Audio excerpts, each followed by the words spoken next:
The Happy Hedgehog. It was a beautiful day, and Miko the little hedgehog was feeling completely content.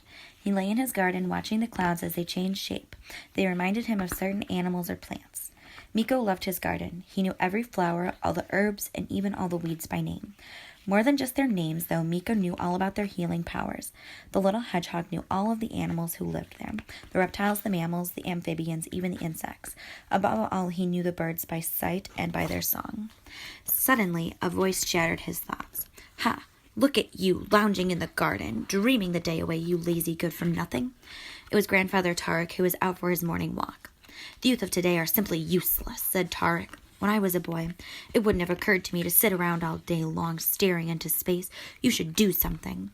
"But, Grandfather, I am doing something," answered Miko. "I'm watching the clouds and observing the plants and—" "Ridiculous, that's absurd, wasting your time. Squatting in the grass, sniffing the flowers, you should take advantage of your youth to accomplish something important, so you will be happy." Miko answered, "But I am quite happy here in my—" "Impossible. Go take a look at how others lead their lives." Shaking his head, Grandfather limped away. Miko confused. He didn't think that Grandfather Tarek looked particularly happy. What did others do that was so much better? The little hedgehog wondered. He tied a knapsack and headed off. Suddenly, a tortoise sped by. "Hey, tortoise, wait a minute," called Miko. "Why are you running?" "I'm in training," she panted. "Training for what?" asked the little hedgehog. "Training to be the fastest tortoise in the world." Miko scratched his forehead.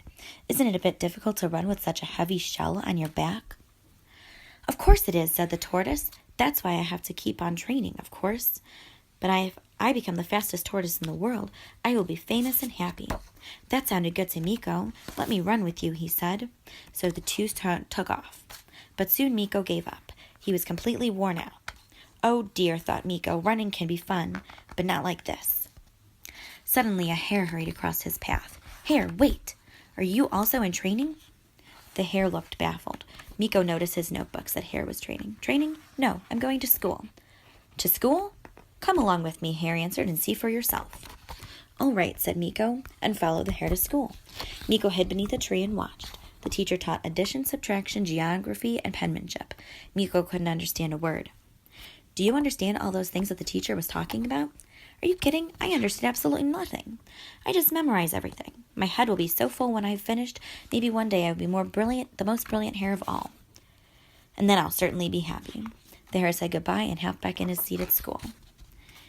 Miko slipped away. He thought, it would be great fun to learn new things, but just memorizing without really understanding them is not what I want. Deep in the woods, he heard a terrible grunting and growling. The badger was trying to lift a gigantic stone. "Can I help you?" Miko asked.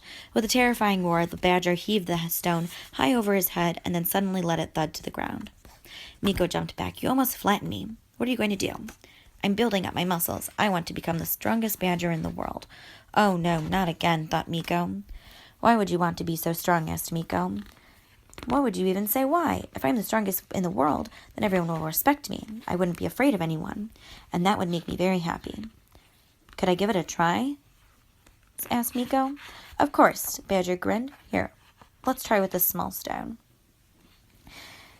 "Ouch!" cried Miko as he dropped the stone on his toe. "This is silly." Miko promised himself only to lift stones when he had to build a house or a wall around his herb garden. But just to get stronger? No, thank you. Miko said goodbye to the badger and hobbled to the edge of the woods. There he saw a trail of ants. Fascinated, he watched the busy animals scurrying here and there. At first glance, it seemed pointless, but when Miko looked closer, he saw that each ant seemed to have a purpose and knew exactly where it was going. "What are you doing?" he asked them, but the ants were so busy that they didn't even hear him. His grandfather was right. All the animals were busy and ambitious. They wanted to become fast and smart and strong so they would be happy. But Miko, it seemed that while they were striving, they weren't enjoying life at all. Did Miko really want to live that way? Thoughtfully, he made his way home. When he arrived back at his garden, with the singing birds, the beautiful plants, the passing clouds, a wave of contentment washed over him. "No, I don't want to be the strongest," he thought, "or the cleverest, or the fastest. Why make myself miserable just to be happy in the future when I'm already happy? I like the way I am now, here at home in my garden." Miko heard a hoarse cough and turned around. It was his grandfather. So, Miko, did you go out and learn something today?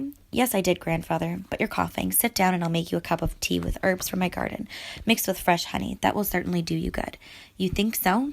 Oh, yes. I know other healing herbs, too. I can help with a strained foot, a headache, and lots more. Is that so? Asked grandfather.